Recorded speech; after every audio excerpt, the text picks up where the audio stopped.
சரி, நான் 75% பாஸ்கருக்கு தரதா இருக்கேன்.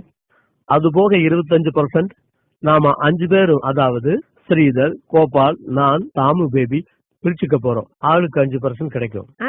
மணி, நீ எங்களை ஏமாத்த பாக்குற.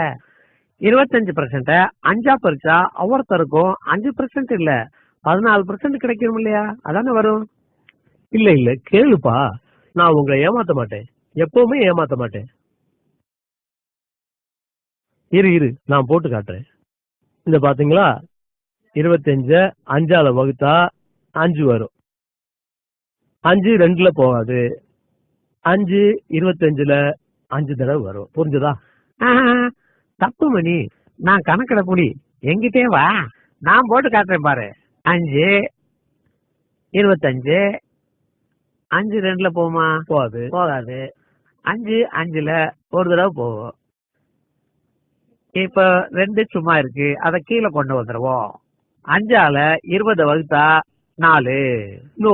கணக்கு இப்படி போடணும். 25 5ஆல வகுத்தா 14. ஓ நோ, நான் உனக்கு புரிய வைக்கிறேன். இதோ பாரு,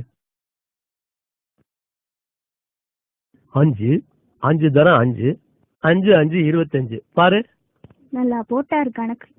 என்ன உங்களுக்கு எவன் தான் கணக்கு சொல்லி கொடுத்தானு தெரியல. கொடுங்க, எப்படி நான் போட்டு காட்டுறேன். 14 5ஆல பெருக்கினாதான் 25 வரும். 5 × 4 20. 5 1ஆல இன்ட்டு பண்ணா 5, மொத்தம் 25.